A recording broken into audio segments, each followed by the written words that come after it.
Welcome to conceptual learning academy. आज के इस वीडियो में हम civics cum history sample paper को डिस्कस कर रहे हैं। मतलब कि हम उस पेपर के डिज़ाइन को या स्ट्रक्चर को डिस्कस कर रहे हैं जिस जिस तरह के सिविक्स कम हिस्ट्री का पेपर आ सकता है। अगर आप प्रिपरेशन कर रहे हैं सिविक्स कम हिस्ट्री के एमसीक्यूज पेपर का, तो इस वीडियो को लाजमी आखिर तक देखिए, क्योंकि इसमें हम civics cum history simple paper को डिस्कस कर रहे हैं कंसेप्चुअल लर्निंग एकेडमी की तरफ से, जो कि आपको प्रोवाइड करता है हर वीडियो का पीडीएफ, वो भी उसी वीडियो के डिस्क्रिप्शन में। तो आप इन एमसीक्यूज का पीडीएफ भी डाउनलोड कर सकते हैं इसी वीडियो के डिस्क्रिप्शन में दिए गए लिंक से। चलिए हम वीडियो को शुरू करते हैं सिविक्स एमसीक्यू से, क्योंकि जो सिविक्स कम हिस्ट्री का पेपर है वो दो पार्ट्स पर मुश्तमिल होता है, civics MCQs and history MCQs.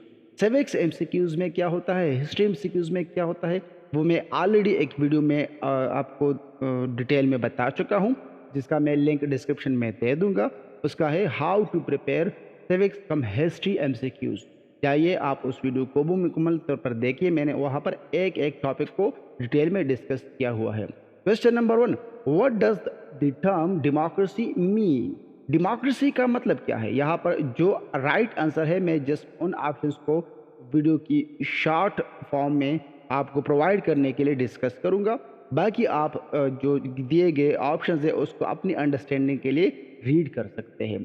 यहाँ पर right answer option number B है, rule by the majority. What does the term democracy mean? तो इसका मतलब है रूल बाय द मेजॉरिटी, मतलब कि अगर 100 बंदे हैं, 100 में से 51 बंदे जो चाहते हैं वही रूल बनेगा। ये मेजॉरिटी का रूल होता है, जो मेजॉरिटी में होते हैं उनका ही चलता है। Question number 2, who is considered the father of the constitution in the US? United States of America में फादर ऑफ द कॉन्स्टिट्यूशन किसको कहा जाता है? तो इसका जो राइट आंसर है वो ऑप्शन नंबर बी है, जेम्स मेडिसन। जो यूनाइटेड स्टेट्स ऑफ अमेरिका का कॉन्स्टिट्यूशन है, उसका जो कंपाइलर है या उनको जो बनाया गया था, उसका जो हेड था वो जेम्स मेडिसन था। तो जेम्स मेडिसन को father of the American constitution माना जाता है। यहाँ पर मैं आपको अपडेट करता चलूँ कि आप जिस भी सब्जेक्ट का फ्री पीडीएफ हासिल करना चाहते हैं, तो उसका फुल एक्सप्लेनेटरी वीडियोस भी आप देख सकते हैं कंसेप्चुअल लर्निंग एकेडमी के यूट्यूब चैनल पे। इसके अलावा हर वीडियो के डिस्क्रिप्शन में उसी वीडियो का जो पीडीएफ फाइल होता है, चाहे वो एमसीक्यूज हो या डिस्क्रिप्टिव हो, तो वो भी डिस्क्रिप्शन में दिया गया होता है। फ्री ऑफ कास्ट वो आप डाउनलोड कर सकते हैं। इसके अलावा आप हमारे साथ यूट्यूब पे जुड़ना चाहते हैं, फेसबुक पे हमें फॉलो करना चाहते हैं या व्हाट्सएप ग्रुप में शामिल होना चाहते हैं, तो दिए गए नंबर पे भी और लिंक्स पे भी क्लिक करके आप शामिल हो सकते हैं। चलिए हम आगे वीडियो में दिए गए क्वेश्चंस को डिस्कस करते हैं। Question number 3, which branch of government is responsible for interpreting laws in the US? जो यूनाइटेड स्टेट्स ऑफ अमेरिका है, उनमें कौन सी एक गवर्नमेंट की ब्रांच है जो कि रिस्पॉन्सिबल है लॉ को इंटरप्रेट करने के लिए? तो इसका right answer option number C है, जुडिशल। जो जुडिशल ब्रांच ऑफ गवर्नमेंट है वो रिस्पॉन्सिबल है कि लॉ को इंटरप्रेट करे, लॉ को जाने कि ये कॉन्स्टिट्यूशन के मुताबिक है या नहीं है। Question number 4, what is the purpose of a constitution? Constitution का, जिसको हम आइन कहते हैं, इसका पर्पस क्या है, इसका मकसद क्या है? तो इसका right answer option number B है, to establish a system of government. किसी भी गवर्नमेंट का सिस्टम एस्टेब्लिश करना, ये कॉन्स्टिट्यूशन का मेन पर्पस होता है। मतलब कि गवर्नमेंट किस तरह चलेगी, गवर्नमेंट ने क्या क्या करना है, या गवर्नमेंट का जो सिस्टम या स्ट्रक्चर होता है वो किस तरह होगा, ये कॉन्स्टिट्यूशन हमें बताता है। Question number 5, which document outlines the rights and freedoms of individuals in the US? United States of America में जो राइट्स एंड फ्रीडम्स है इंडिविजुअल के, वो कौन से डॉक्यूमेंट में प्रिजर्व किए गए हैं?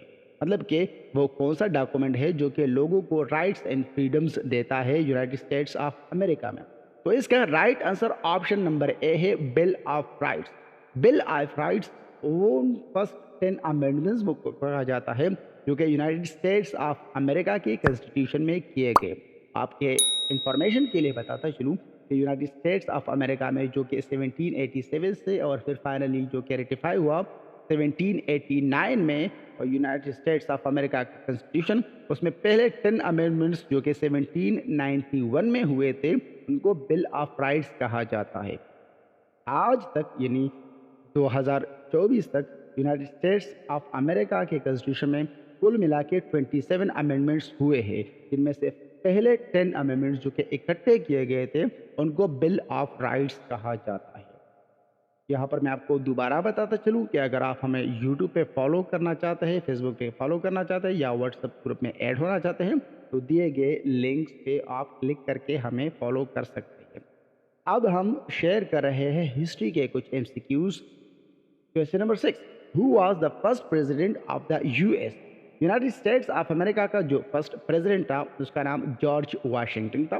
जब यूनाइटेड स्टेट्स ऑफ अमेरिका का कॉन्स्टिट्यूशन रेटिफाई हुआ 1789 से लेकर 1796 तक जॉर्ज वाशिंगटन 2 टर्म्स पूरे करके यूनाइटेड स्टेट्स के पहले प्रेसिडेंट बन गए थे। 1796 में उन्होंने रिजाइन दिया था और तब से लेकर आज तक ये चलता आ रहा है कि यूनाइटेड स्टेट्स का ऑफ अमेरिका का जो प्रेसिडेंट होता है वो 2 टर्म्स पूरे करता है। खैर, जब फ्रैंकलिन डी रूजवेल्ट ने 4 मरतबा सदर मुंतखब होके यह रिवायत तोड़ी थी, तो उसके बाद आईन में ये कहा गया कि कोई भी प्रेसिडेंट 2 टर्म से ज़्यादा तक प्रेसिडेंटशिप नहीं कर सकता। इसके हिस्ट्री पार्ट के MCQs का क्वेश्चन नंबर 7 है, in which year did Christopher Columbus reach the America? Christopher Columbus ये अमेरिका में पहले पहुंचने वाले इंसान थे, खासकर नॉर्थ अमेरिका में। वो ये किस ईयर में पहुंचे थे? इसका right answer option number A है 1492। 1492 में क्रिस्टोफर कोलंबस अमेरिका पहुंच गए थे। Question number 8, which ancient civilization is known for its contributions to philosophy, democracy and architecture? Ancient civilization जिसका नाम ग्रीक सिविलाइजेशन है, मतलब ऑप्शन नंबर सी यहाँ पर ठीक है। उन्होंने बहुत ज़्यादा कंट्रीब्यूशन किया था फिलासफी में भी, डेमोक्रेसी में भी और आर्किटेक्चर में भी। इसीलिए तो आप नाम सुनते आ रहे हैं जो ग्रीक फिलासफर है, उन्होंने फिलासफी में एंड डेमोक्रेसी में अच्छा खासा कंट्रीब्यूशन दिया था, जैसे कि एरिस्टोटल है, जैसे कि प्लेटो है एंड एटसेट्रा। यहाँ पर क्वेश्चन नंबर 9 को हम डिस्कस करते हैं, the industrial revolution began in which country? Industrial revolution जो था वो कौन से सेंचुरी में शुरू हुई थी? तो इसका right answer option number C है, 18th सेंचुरी में इंडस्ट्रियल रिवोल्यूशन शुरू हुई थी। इंडस्ट्रियल रिवोल्यूशन जो कि 18th सेंचुरी में शुरू हुई थी, मतलब कि 1700 से लेकर 1799 तक, खासकर ये 18th सेंचुरी के मिड में शुरू हुई थी इंडस्ट्रियल रिवोल्यूशन यूके से। Question number 10, what event mark the beginning of world war one? World war one जो कि 1914 से लेकर 1918 तक हुई थी, वो खासकर कौन सी इवेंट से शुरू हुई थी? इसका right answer option number B है, the assassination of archduke prince Ferdinand, जो कि एक शहजादा था, किसी मुल्क के दौरे पे गया था और वहाँ पर उनकी असैसिनेशन की गई, मतलब उनको मारा गया, कत्ल किया गया और उसके डिमांड्स ना पूरे करने पर उस मुल्क ने अपने शहजादे का बदले लेते हुए जंग शुरू की थी। और फिर मुआहिदों की वजह से, क्योंकि हर हम लोग का दूसरे मुल्क के साथ मुआहिदा हुआ था, तो उसके नतीजे में फिर वर्ल्ड वॉर वन शुरू हो गई थी 1914 में। यहाँ पर मैं आपको बताता चलूँ, ये तो हमने सैम्पल पेपर को डिस्कस किया था कि किस तरह पेपर बनाया जा सकता है सिविक्स कम हिस्ट्री का। अगर आप सिविक्स कम हिस्ट्री के सब्जेक्ट में इंटरेस्टेड है, आप इनके लिए तैयारी कर रहे हैं, तो कंसेप्चुअल लर्निंग एकेडमी के चैनल को ज़रूर सब्सक्राइब कीजिएगा, क्योंकि यहाँ पर हम इंशाल्लाह आने वाले वीडियोस में ईच एंड एवरी टॉपिक को डिटेल में डिस्कस करेंगे MCQs के फॉर्म में। क्योंकि अगर आप देखें तो हमने एक वीडियो बनाई थी कि how to prepare civics cum history subject, वहाँ पर मैंने जो टॉपिक आपके साथ डिस्कस किए थे, कुल मिला के 15 टॉपिक्स मैंने डिस्कस किए थे। हर एक टॉपिक पे इंशाल्लाह हम जल्द ही वीडियोज़ लाएंगे MCQs के फॉर्म में, जिसमें आपके MCQs भी कवर होंगे और आपका कंसेप्चुअल क्लैरिटी भी आपको मिलेगी। Thank you.